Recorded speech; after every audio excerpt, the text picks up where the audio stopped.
अब बेटा ये तीसरी डेफिनेशन आती है हमारे पास, जिसका नाम है miss statement of the facts. अभी हमने अदर इन्फॉर्मेशन के बारे में डिस्कशन करा, उसके बाद हम लोगों ने इनकंसिस्टेंसी को भी समझ लिया। अदर इन्फॉर्मेशन का मतलब क्या था? वो जानकारी जो हमारी फाइनेंशियल भी हो सकती है, वो जानकारी जो हमारी नॉन फाइनेंशियल भी हो सकती है, और वो हमारी financial statement, audited financial statement के अलावा रहेगी। वो जानकारी लेटेस्ट से हमारे पास आपकी ऑडिट रिपोर्ट के अलावा रहेगी। उसको हमने अदर इन्फॉर्मेशन का नाम यहाँ पे दिया हुआ था। ठीक है जी। और हमने इनकंसिस्टेंसी का मतलब यहाँ पे क्या बोला था?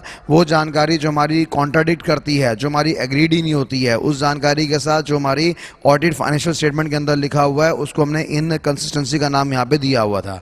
तो अगला तीसरा डेफिनेशन हमारे पास क्या आता है आपका? Miss statement of the facts. ये जो miss statements of the facts होते हैं, ये बेसिकली कायदे से आपके पास दो तरह के होते हैं। ये आपके मटीरियल मिस स्टेटमेंट भी आपकी हो सकती है, और ये आपका लेटेस्ट से नॉन मटीरियल मिस स्टेटमेंट की कैटेगरी में भी आपका आ सकता है। ठीक है जी। हमने कहा जब आप मिस स्टेटमेंट ऑफ फैक्ट्स की बात करते हैं, हमने कहा ये मटीरियल मिस स्टेटमेंट भी हो सकती है, और साथ ही साथ लेटेस्ट से ये आपका नॉन मटीरियल मिस स्टेटमेंट भी हो सकता है। तो पहली बात, miss statement of the fact से क्या मतलब है ये देखते हैं। देखिए यहाँ पे क्या लिखा हुआ है, पूरा ध्यान दीजिए। कह रहा है other information that is related to matters, other information that is unrelated. कह रहा है वो इंफॉर्मेशन जो उसका कोई संपर्क ही नहीं है, किसके साथ संपर्क नहीं है? हमारी ऑडिटेड फाइनेंशियल स्टेटमेंट के साथ संपर्क ही नहीं है।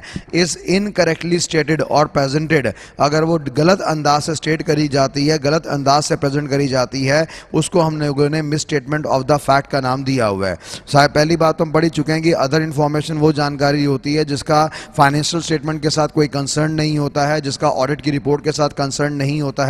अगर उस अदर जानकारी को मैं रिप्रेजेंट करता हूं और वो रिप्रेजेंट बड़ा गलत तरीके से होता है, वो इनकरेक्टली तरीके से प्रेजेंट होती है, या इनकरेक्टली तरीके से आपका स्टेट करी जाती है, तो उसको बेसिकली हमने क्या नाम दिया? मिस स्टेटमेंट ऑफ फैक्ट का नाम यहां पे दिया हुआ है। तो अगर कह रहा है miss statement of the fact हमारी मटीरियलाइज्ड मानी जाती है, अगर मटीरियल कैटेगरी में आती है, इंपॉर्टेंस कैटेगरी में आती है, तो अगला हिला के रख देगा, अगला क्या कर देगा? अंडरमाइन कर देगा। और अंडरमाइन का मतलब मैंने अभी थोड़ी देर पहले बताया था, इसका मतलब था डैमेज, इसका मतलब था वीकन। और ये किसको डैमेज कर देगा, किसको वीकन कर देगा? हमारे डॉक्यूमेंट को कर देगा। डॉक्यूमेंट के अंदर क्या जानकारी पड़ी थी बेटा? हमारे पास जानकारी पड़ी थी, एक तो आपके पास ऑडिटेड फाइनेंशियल स्टेटमेंट पड़ा था, एएफएस का नाम मैंने शॉर्टकट में लिख दिया यहाँ पे, क्या? Audited financial statement. और दूसरा लेटेस्ट से हमारे पास यहाँ पे क्या पड़ा था? एआर पड़ा था। एआर का मतलब यहाँ पे क्या था? आपका ऑडिटर का रिपोर्ट। तो अगला साफ कह रहा है कि जो भी आपका miss statement of the fact है, जो भी आपका miss statement of the fact है, मिस स्टेटमेंट का मतलब हो गया वो जानकारी जो अदर देन आपकी फाइनेंशियल स्टेटमेंट के अलावा है, वो जानकारी जो अदर देन आपकी ऑडिट रिपोर्ट के अलावा है, अगर उसको हमने ढंग से प्रस्तुत नहीं करा, ढंग से आपका प्रेजेंट नहीं करा, तो टेक्निकली उसको मैंने क्या नाम दिया? Miss statement of the fact का नाम यहां पे दिया हुआ है। अब मिस स्टेटमेंट कितने तरह की है हमारे पास? दो तरह की है, एक का नाम मटीरियल हो गया और एक का नाम आपके पास नॉन मटीरियल हो गया। और जब मैंने यहां पे बोला मटीरियल की बात करेंगे, तो मटीरियल मिस स्टेटमेंट क्या कर देगी? मटीरियल मिस स्टेटमेंट अंडरमाइन कर देगी, मटीरियल मिस स्टेटमेंट आपका डैमेज कर देगी या वीकन कर देगी। किसको वीकन कर देगी? हमारा रिलायबिलिटी ऑफ द डॉक्यूमेंट्स को।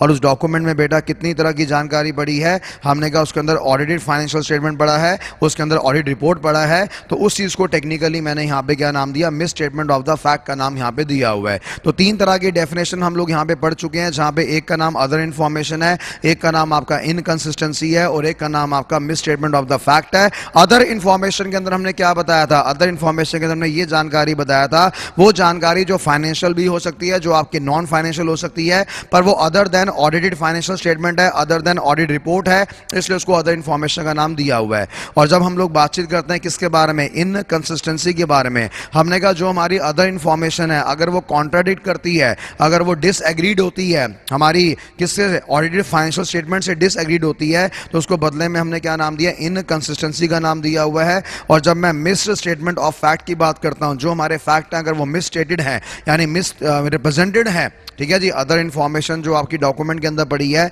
अगर उसको हम लोगों ने प्रेजेंट ढंग से नहीं करा हुआ है, तो उसको हमने यहाँ पे मिस स्टेटमेंट का नाम दिया। और बदले में मैंने यहाँ पे क्या बोला कि मिस स्टेटमेंट दो तरह की होती है, एक का नाम मटीरियल है, एक का नाम नॉन मटीरियल है। और अगर मटीरियल मिस स्टेटमेंट है तो जाहिर सी बात है अगला क्या कर देगा? अंडरमाइन कर देगा। और किसको अंडरमाइन कर देगा? सीधा क्रेडिबिलिटी ऑफ द डॉक्यूमेंट्स को अंडरमाइन कर देगा। तो बेटा ये हमारे पास जानकारी है किसके बारे में? रिगार्डिंग इस प्रोफाइल के बारे में, जिसको हमने डेफिनेशन की क्राइटेरिया में आपका कवर किया हुआ था।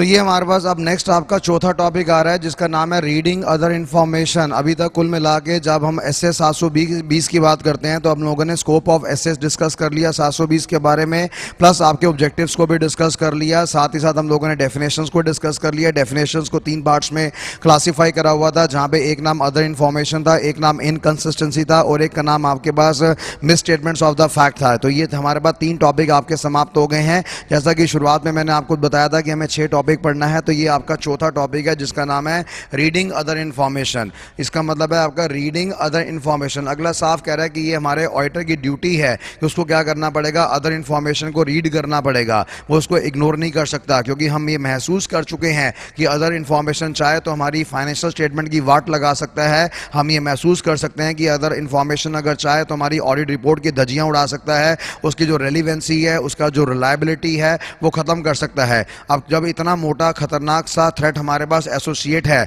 तो जायज़ सी बात है ऑडिटर का बेटा ड्यूटी माना ही जाएगा। ध्यान दीजिए, ऑडिटर का ड्यूटी लेटर से आपका यहाँ पे माना ही जाएगा। किसका ड्यूटी माना जाएगा? To read the other information. और पर्पस क्या है? ऑडिटर आखिरकार रीड क्यों करे? इधर देखिए बेटा, ऑडिटर आखिरकार रीड क्यों करे? ताकि अगला मटेरियल इनकंसिस्टेंसी आपका आइडेंटिफाई कर सके। अभी हम लोगों ने कुछ समय पहले इनकंसिस्टेंसी का मतलब पढ़ा था, जहाँ पे ये डिस्कस कर रहा था कि भैया अगर हमारे पास कॉन्ट्राडिक्शन होता है, अदर इंफॉर्मेशन के अंदर अगर कॉन्ट्राडिक्शन होता है आपकी ऑडिटेड फाइनेंशियल स्टेटमेंट के कंपैरिजन में, तो उसको हमने इनकंसिस्टेंट का नाम दिया हुआ है। तो अगला ये पॉइंट सिंपल तौर पे आपको ये डिस्कस कर रहा है कि यार ये ड्यूटी है हमारे ऑडिटर की कि उसको अदर इंफॉर्मेशन को तवज्जो देना ही पड़ेगा, उसको अदर इंफॉर्मेशन को आपका रीड करना ही पड़ेगा, तब जाके काम बन पाएगा। अगर वो अदर इंफॉर्मेशन को लेटर से आपका रीड नहीं करेगा तो स्वाभाविक सी बात है काम खराब हो जाएगा। और अदर इंफॉर्मेशन को रीड करने का पर्पस क्या है? पर्पस बेसिकली बेटा एक ही है कि हम क्या कर सकें, आइडेंटिफाई कर सकें। किसको आइडेंटिफाई कर सकें? हम सीधा आइडेंटिफाई कर सकें आपकी मटीरियलिस्टिक इनकंसिस्टेंसी को। ठीक है जी। और साथ साथ देखने वाली बात है कि ये कोशिश करनी चाहिए ऑडिटर को, क्या कोशिश करनी चाहिए, किससे पहले कि वो अगर ऑडिट रिपोर्ट को प्रस्तुत करे, इससे पहले कि वो ऑडिट रिपोर्ट को प्रस्तुत करे, वो जितनी भी अदर इंफॉर्मेशन है उसको फाइंड आउट कर सके। और उसके लिए कायदे से क्या करना पड़ेगा? अगले को सेटिंग करना पड़ेगा। सेटिंग किससे करना पड़ेगा? सेटिंग करना पड़ेगा सीधा मैनेजमेंट के साथ, उसको सेटिंग करना पड़ेगा सीधा TCWG के साथ, ताकि उसकी ये कोशिश रहे कि जो भी वो इनकंसिस्टेंसी ऑब्टेन करना चाहता है, जो भी वो मिस स्टेटमेंट ऑफ फैक्ट को स्टडी करना चाहता है, वो ऑडिटर की रिपोर्ट पेश करने से पहले ही हमारे पास यहाँ पर हो जाए। तो कुल मिलाकर देखने वाली बात यहाँ पर ये आ रही है, auditor shall make appropriate arrangement. किससे एप्रोप्रिएट अरेंजमेंट करे? आपका विद TCWG, ये TCWG है बेटा, TCWG and management to obtain other information prior to the auditor report। तो कोशिश हमें यही करना चाहिए। हालांकि हम जानते हैं कि डॉक्यूमेंट के अंदर क्या लिखा होता है, डॉक्यूमेंट के अंदर 2 जानकारी लिखी होती है, एक तो आपका ऑडिटेड फाइनेंशियल स्टेटमेंट हमारे पास क्या है और एक आपका ऑडिटर की रिपोर्ट क्या है। अगर रिपोर्ट आने के बाद आप इनकंसिस्टेंसी को ढूंढना चाहते हैं तो बेटा उसको बदले में हमने क्या नाम दिया है? सीधा आपका सब्सिक्वेंट का नाम दिया हुआ है, जिसको बदले में आप सब्सिक्वेंट इवेंट के नाम से भी जान सकते हैं। और जब ये कह रहा है कि आप पहले ढूंढना चाहते हैं तो जायज सी बात है उस समय ऑडिट रिपोर्ट की बात ही नहीं आती है।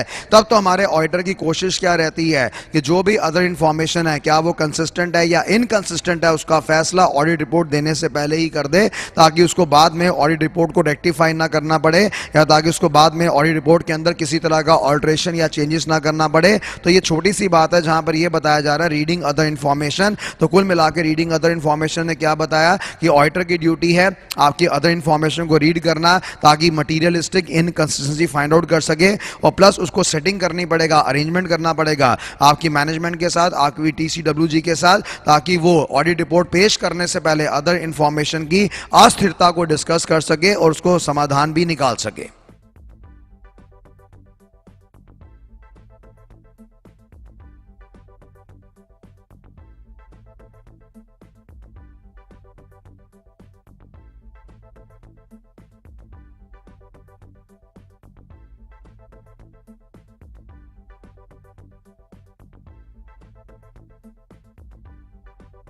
ठीक है जी। तो ये हमारे पास इंफॉर्मेशन था, चौथा टॉपिक भी यहाँ पे समाप्त होता है जिसका नाम है अदर्स इंफॉर्मेशन। अब बेटा नेक्स्ट टॉपिक आने जा रहा है, 5वां टॉपिक, जिसका टेक्निकल नाम हमारे पास क्या रहेगा? सीधा आपका मटीरियल इनकंसिस्टेंसी।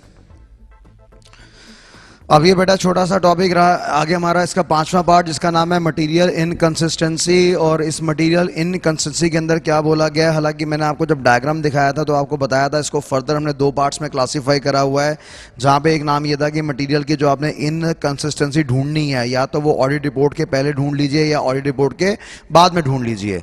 तो अगर यहाँ भी हमने पीछे क्या पढ़ा था, हमने कहा था कि ऑडिटर की ड्यूटी होती है अदर इन्फॉर्मेशन को रीड करने की। अब मान लीजिए ऑडिटर ने क्या करा, इन्फॉर्मेशन को रीड कर लिया और रीड करने के बाद ऑडिटर ने क्या आइडेंटिफाई करा कि यार इनकंसिस्टेंसी तो है और साथ ही साथ आपकी मटेरियल है। एमआई का मतलब यहाँ पर क्या आ गया कि जो आपकी अस्थिरता है वो मटेरियल है, वो काफ़ी इंपॉर्टेंट है। ठीक है जी। तो अब ऑडिटर को यहाँ पे डिसाइड करना पड़ेगा क्या कि भाई उसको क्या करना पड़ेगा, मॉडिफाई करना पड़ेगा। अब मॉडिफाई दो चीज़ें हो सकती हैं, या तो उसका हो सकता है कि भाई जो आपकी ऑडिटेड फाइनेंशियल स्टेटमेंट है उसके अंदर चेंजेस करा जाए, या जो अदर इन्फॉर्मेशन की जानकारी है, अदर इन्फॉर्मेशन का डेटा है लेटेस्ट, उसको आपका मॉडिफाई करा जाए। यानी उन दोनों में से हमें किसी एक को आपका रिवाइज करना पड़ेगा। या तो एएफएस को हम अदर इन्फॉर्मेशन के स्टैंडर्ड के अकॉर्डिंगली बना देंगे, या अगला यहाँ पे क्या कह रहा है कि आप सीधा आप अदर इंफॉर्मेशन को ही अपना रिवाइज कर दीजिए। तो इस पॉइंट में छोटी सी बात कही गई है। क्या छोटी सी बात कही गई है कि after reading the other information auditor identify करेगा, और आइडेंटिफाई क्या करेगा कि या तो उसके अंदर आपकी इनकंसिस्टेंसी होगी या नहीं होगी,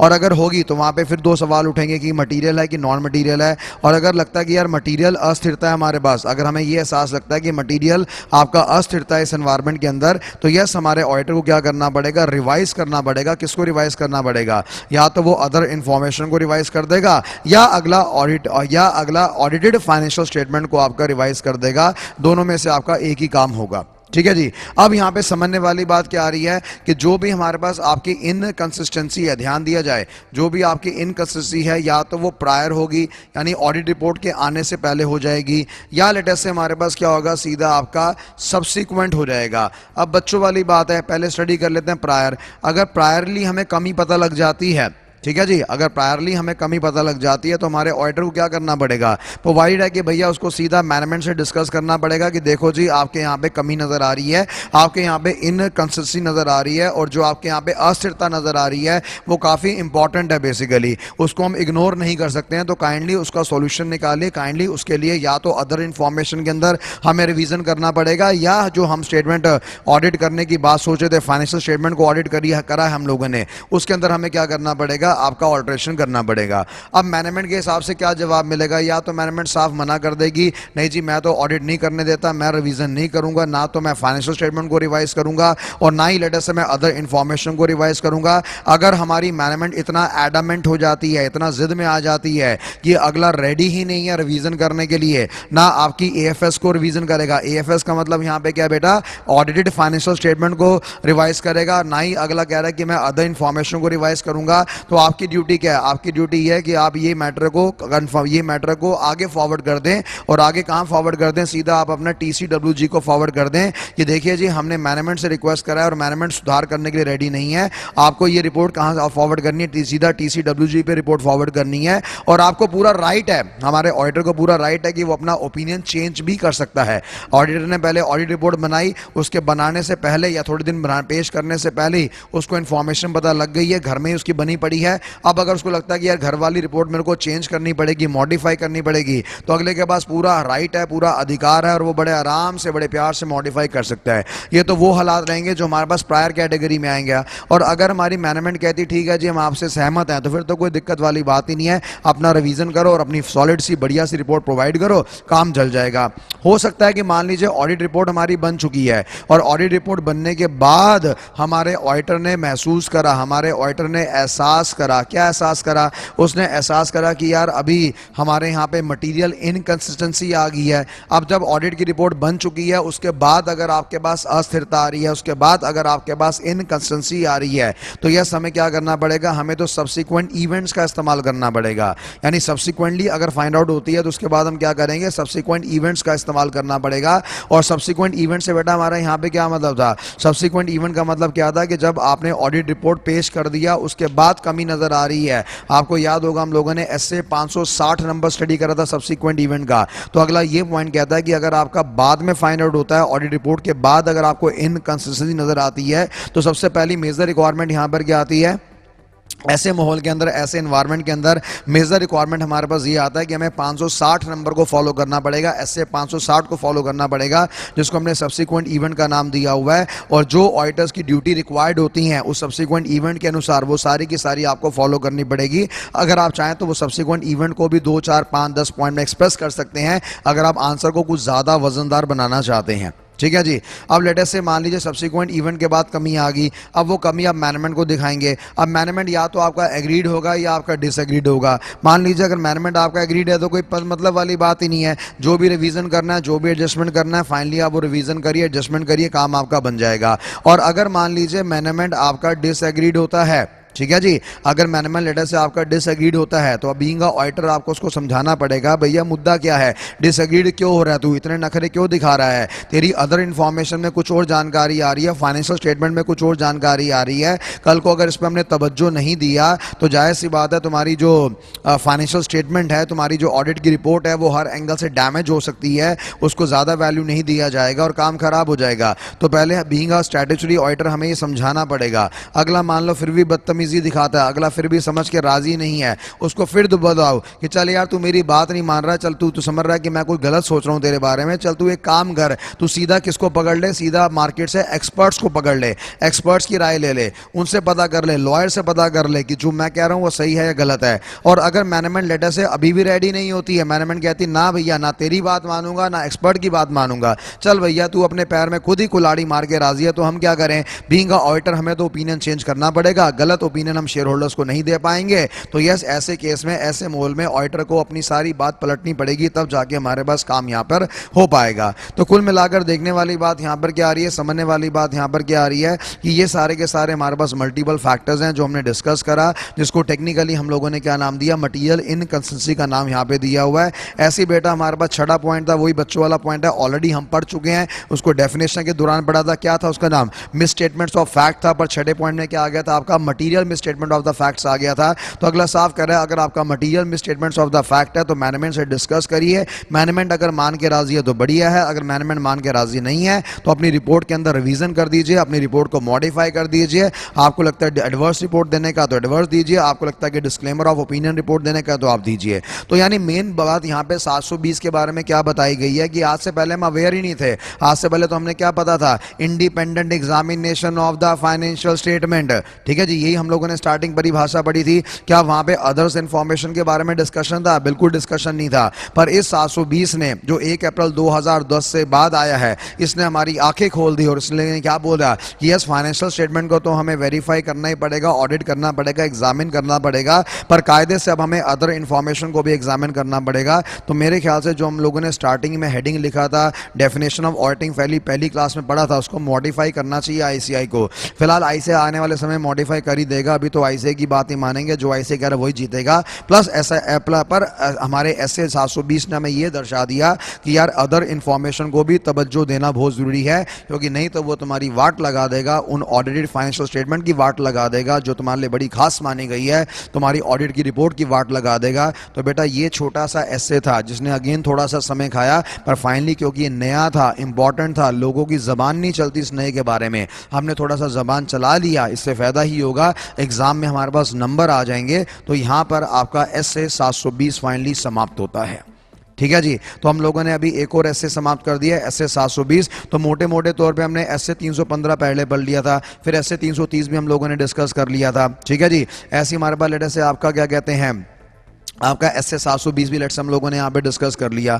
अब एक और हमारे पास छोटा सा प्यारा सा टॉपिक आता है जिसको मैं टोटली सार करके कहानी करके पढ़ा दूंगा, ताकि जब आप उसकी सेल्फ रीडिंग करना चाहें तो बड़े आराम से पढ़ सकते हैं। ऐसे हम लोगों ने डेफिशिएंसी यानी 265 को भी बीच में आपका डिस्कस कर लिया था। अब एक हमारे पास पांचवा जो एक मेजर कैटेगरी माना गया है उसको हम डिस्कस करने जा रहे हैं, उसका नाम है एसए 450। तो लिखिए बेटा, नई हेडिंग लिखिए सीधा, एसए 450। उम्मीद करता हूँ ये सारे आपने रिकॉर्ड कर लिए होंगे, हालांकि मैं आपके स्क्रीन के आगे आ चुका हूं तो मेरे को डाउट है, पता नहीं आपने रिकॉर्ड करा है कि नहीं करा, तो फिर भी आप लिख लीजिए। थोड़ा सा समय मैं आपको दे रहा हूं, ज़्यादा नहीं, 25-30 सेकंड का, उसके बाद मैं आपका एसए 450 आपका ख़त्म करवा दूंगा। तो नोट करिए उसको फटाफट।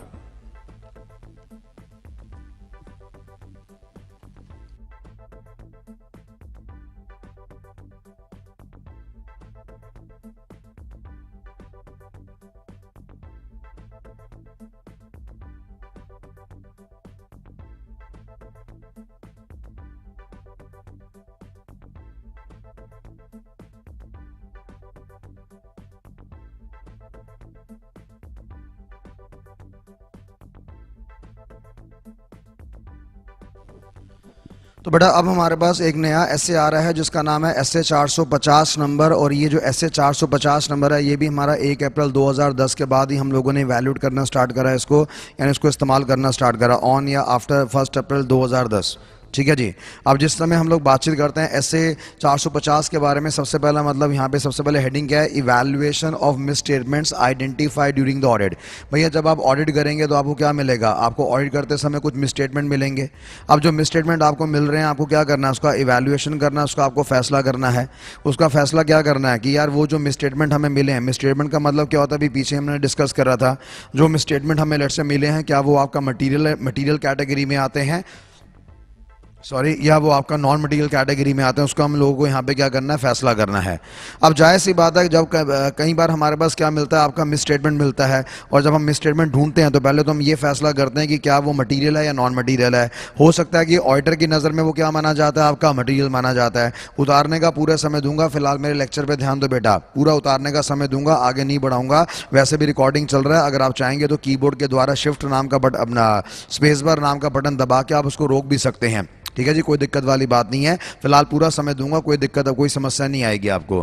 फिलहाल हम यहाँ पे क्या कह रहे हैं, जब हम 450 की बात करते हैं तो अगला साफ कह रहा है कि हमें इवैल्यूएशन करना है। किसका इवैल्यूएशन करना है, हमें मिस स्टेटमेंट का इवैल्यूएशन करना है। आपने बीइंग अ स्टैट्यूटरी ऑडिटर आपने ऑडिट को परफॉर्म करा। जब आप लोगों ने लेट से ऑडिट को परफॉर्म्ड करा, जब आप लोगों ने लेटर से क्या करा, ऑडिट को आप लोगों ने यहाँ पे परफॉर्म करा, तो ऑडिट को परफॉर्म करने पर आपको लेटर से क्या कहते हैं, अपना मिस स्टेटमेंट मिला होगा। अब जो मिस स्टेटमेंट आपको मिला है वो डेफिनेटली या तो आपके पास मटेरियल कैटेगरी का होगा या लेटर से आपके पास नॉन मटेरियल कैटेगरी का होगा। अगर लेटर से मटेरियल कैटेगरी का है तो हमें क्या करना पड़ेगा, हमें सीधा मैनेजमेंट को बताना पड़ेगा और मैनेजमेंट को प्रपोज करना पड़ेगा, चलो यार इसको मॉडिफाई करो, चलो आप इसको चेंज करो। अब छोटी सी बात है, मैनेजमेंट के दो ही जवाब मिलेंगे, या तो मैनेजमेंट अपना उसको मॉडिफाई करने के मूड में बैठेगी, मैनेजमेंट उसको मॉडिफाई करने के मूड में नहीं बैठेगी। अगर मैनेजमेंट मॉडिफाई करने के मूड में नहीं बैठी है तो हमें उसको कन्विंस करना पड़ेगा कि चल यार कर दे, गलत बात है, अगर नहीं करेगा तो तेरा नुकसान हो जाएगा, उससे कई तरह की डेफिशिएंसी क्रिएट हो जाएंगी और उस डेफिशिएंसी से कई तरह के बुरे इंपैक्ट आएंगे। आपको ये सारी बात उसको बतानी पड़ेगी। अब मान लो मैनेजमेंट तब भी सुधर के राजी नहीं है, मैनेजमेंट तब भी मान के राजी नहीं है, मैनेजमेंट कहते हैं कि नहीं भैया तेरे, तू जो ऑडिटर है तेरा ज्ञान अधूरा है और हमारी नज़र में इतना मिस स्टेटमेंट जायज़ है, अगर इतनी गपलेबाजी हो भी जाती है तो कोई हेरा फेरी वाली बात नहीं है। तो अल्टीमेटली ये आपको तय करना पड़ेगा।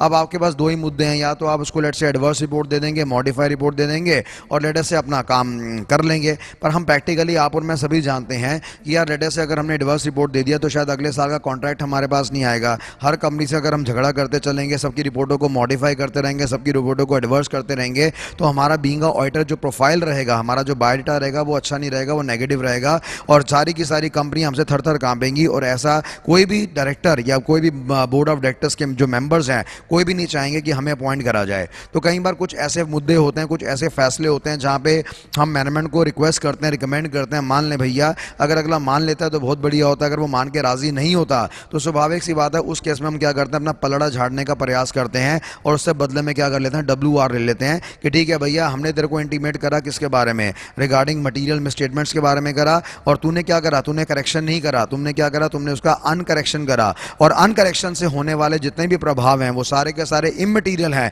और ये ऐसा हमारी मैनेजमेंट मानती है। उससे हम उसके लिखित रूप में ले लेंगे और लिखित रूप में लेकर अपने आप को सेव कर लेंगे। फ्यूचर में किसी तरह की कोई दिक्कत आती है रिगार्डिंग उसी अनकरेक्टेड मटेरियल, उसी अनकरेक्टेड मटेरियल मिसस्टेटमेंट के द्वारा, तो कल को ऑडिटर के ऊपर ब्लेम नहीं लगाया जाएगा, क्योंकि हम लोगों ने सेफ साइड पे अपना सुरक्षा कवच पहन लिया है जिसका नाम यहाँ पे WR रखा गया है।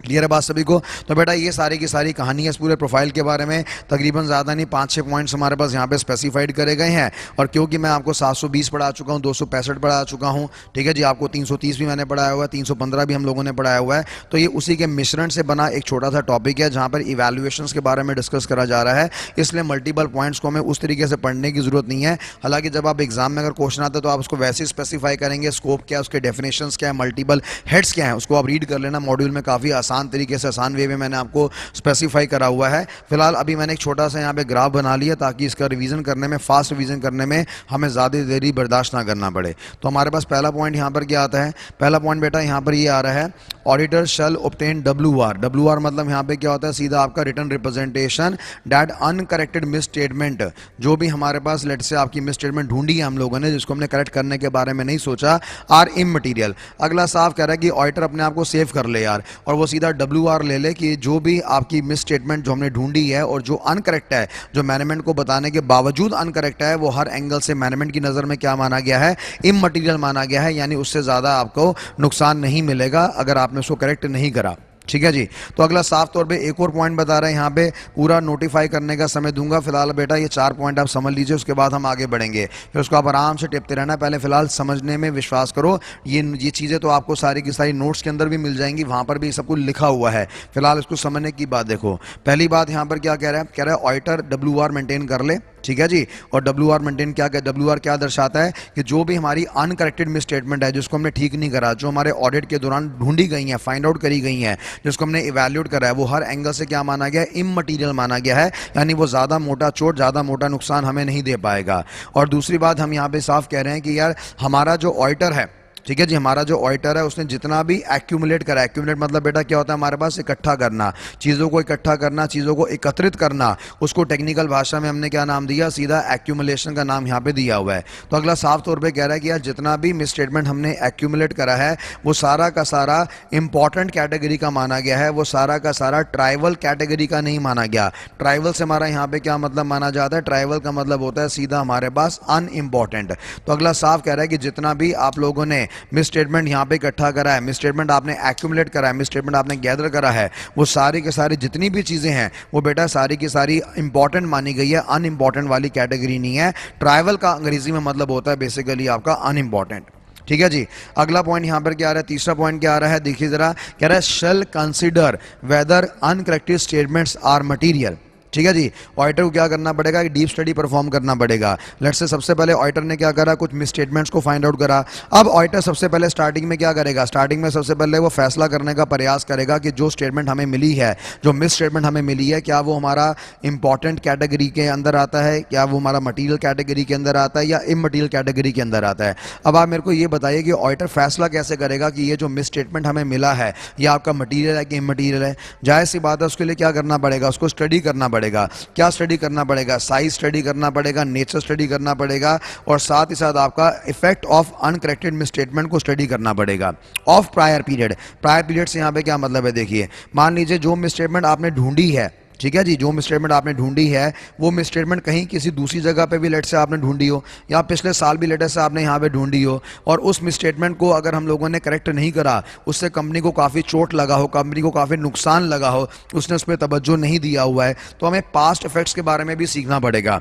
हमें सीखना पड़ेगा कि इस तरह की जो मिस स्टेटमेंट आई है, क्या इसका पास्ट जो हिस्ट्री है, पास्ट जो बैकग्राउंड है वो कितना सॉलिड है, कितना स्ट्रांग है, कितना कमज़ोर है। और अगर हमें लगता है कि वो कमज़ोर है तो डेफिनेटली वो स्टेटमेंट हमारे पास क्या बन जाएगी, वो आपकी मिस स्टेटमेंट इममटीरियल कैटेगरी की बन जाएगी। और अगर हमें पास्ट को स्टडी करके लगता है effect of uncorrected miss statement of prior period का मतलब क्या है कि ये मिस स्टेटमेंट आज से पहले भी आई हुई थी, इसने आज से पहले भी चोटें पहुंचाई हुई है, और अगर चोटों का स्तर, चोटों का लेवल बड़ा ज़्यादा आपका हाई होता है, बड़ा ज़्यादा स्ट्रांग होता है, तो जाहिर सी बात है वो स्टेटमेंट हमारे पास क्या माना जाएगा, सीधा आपका मटीरियल कैटेगरी का माना जाएगा। तो ऑडिटर ये फैसला करना चाहता है, ऑडिटर ये फैसला करना चाहता है कि आखिरकार जो स्टेटमेंट फाइंड आउट करी गई है, या जो स्टेटमेंट हमारी अनकरेक्ट है, जिसको हमने सुधार नहीं करा, क्या वो मटीरियल है कि इनमटीरियल है। यानी उसको स्टडी करने के लिए उसको साइज स्टडी करना पड़ेगा, नेचर स्टडी करना पड़ेगा, और साथ ही साथ इफेक्ट्स को भी स्टडी करना पड़ेगा जो प्रायर पीरियड में आए थे रिगार्डिंग किसके बारे में, अनकरेक्टेड मिस स्टेटमेंट के बारे में।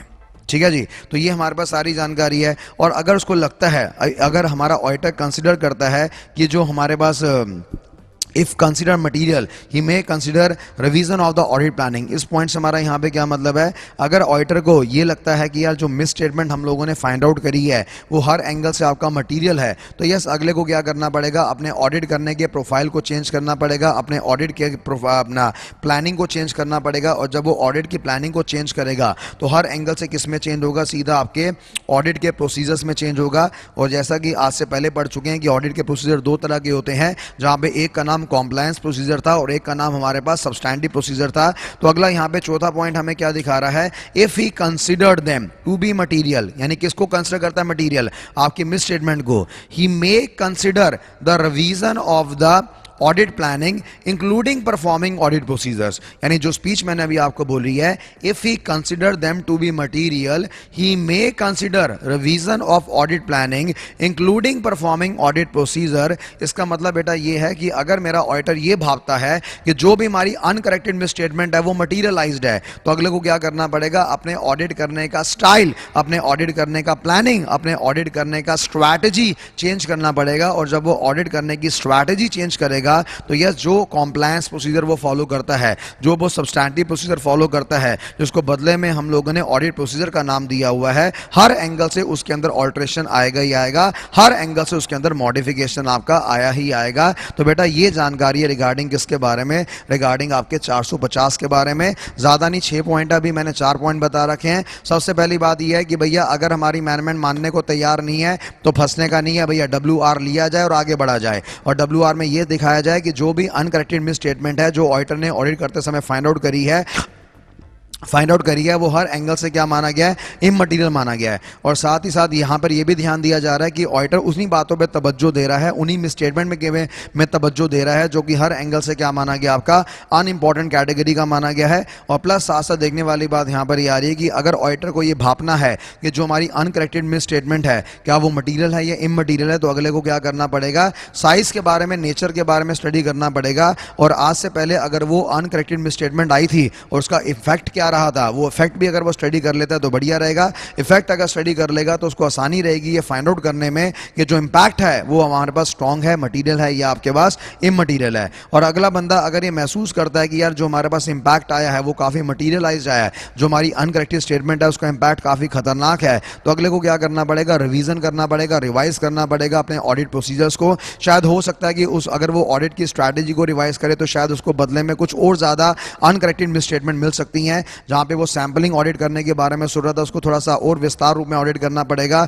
उसको कई तरह के डिफरेंट मेथड्स का इस्तेमाल करना पड़ सकता है। तो बेटा ये जानकारी थी रिगार्डिंग किसके बारे में, रिगार्डिंग आपके SA 450 के बारे में, जहां पे कुल मिलाकर हम लोगों ने यहाँ पे क्या करा, कुल मिला के सीधा आपके प्रोसीजर्स को डिस्कस कर लिया जो कि 450 के संपर्क में आता है। इसको नोट डाउन करिए, फिर मैं आपको आगे बढ़ाता हूँ। मात्र 2 पॉइंट्स आपको और डिस्कस करवाने हैं इसके अंदर, और 2 पॉइंट डिस्कस करने के बाद आपका SA 450 नंबर भी बड़े आराम से यहाँ पर समाप्त हो जाएगा। तो थोड़ा समय देता हूं, फाइनली इसको आप जरा नोट कर लीजिए।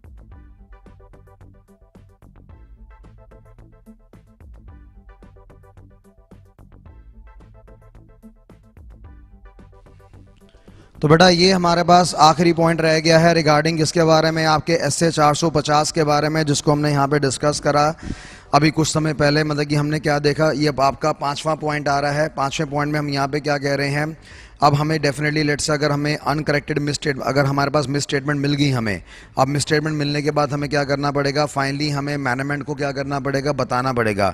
मैनेजमेंट को बताना पड़ेगा चलो जी ये आपकी मिसस्टेटमेंट मिली है और उसको फाइनली आप करेक्ट कर दीजिए। अब जब मैनेजमेंट हमारी करेक्ट करने के बारे में सोचेगी, मैनेजमेंट के 2 ओपिनियन रहेंगे।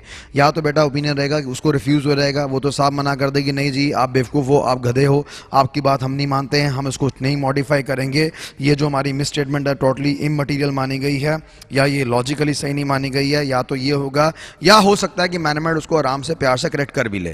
तो यहाँ पे 2 हालात हैं। तो ये मेरे पास बेटा 6वां पॉइंट हो गया। 5वां पॉइंट हमारे पास यहाँ पे क्या था, 5वां पॉइंट हमारे पास ये आ गया कि हमें कम्युनिकेट करना पड़ेगा। किसको कम्युनिकेट करना पड़ेगा, सीधा एक एप्रोप्रिएट लेवल ऑफ मैनेजमेंट को कम्युनिकेट करना पड़ेगा। जिन लोगों को हमें कम्युनिकेट करना चाहिए, जो हम लोगों ने स्टार्टिंग में एंगेजमेंट लेटर में तय कर रखा था, किसको हमें कम्युनिकेट करना पड़ेगा, क्या क्या मैटर्स, तो डेफिनेटली उसी लेवल ऑफ मैनेजमेंट को हम कम्युनिकेट करने के बारे में सोचेंगे।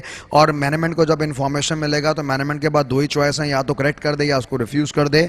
इन केस मान लीजिए मैनेजमेंट मना कर देती, सॉरी जी हम यहाँ पे मॉडिफाई करने के लिए रिस्पॉन्सिबल नहीं है, अगर हम मॉडिफाई करने के लिए रिस्पॉन्सिबल नहीं है तो हमें क्या करना पड़ेगा, हमें मैनेजमेंट से डिस्कस करना पड़ेगा, उनकी मन की बात समझनी पड़ेगी, उनके रीज़न समझने पड़ेंगे। तो यहाँ पे बेटा क्या आ गया हमारे पास, कंसिडर देयर रीजंस, ठीक है जी। और दूसरी बात यहाँ पर क्या आ गया, effects on the audit reports. आपको ये भी देखना पड़ेगा कि पहले तो उनको समझाओ, उनके रीज़न समझो कि भैया आपको आपत्ति क्यों है इस अनकरेक्टेड मिसस्टेटमेंट को मॉडिफाई करने के लिए, और थोड़ा धमकाने का प्रयास भी करो यार कि यार अगर आप ठीक नहीं करोगे तो उससे ये हमारे पास इफेक्ट आ सकता है, हमारी फाइनेंशियल स्टेटमेंट ये फिगर आउट कर सकती है, हमारा प्रॉफिट एंड लॉस अकाउंट या बैलेंस शीट का अस्तित्व हमारा समाप्त हो सकता है। तो जिस तरह की आपको कन्विंसिंग पावर करनी है वो कन्विंसिंग पावर आप करने के बारे में सोचिए, ठीक है जी। और अगर मान लो अगला नहीं कन्विंस होता सर, फिर क्या होगा बेटा, वो तो स्टार्टिंग में मैंने सबसे पहले बता दिया था, आप सीधा WR ले लो और वहाँ पर अपना काम हाथ जोड़ो, माफ़ करो, अपनी रोटी कमाओ, पैसे कमाओ और आगे बढ़ो।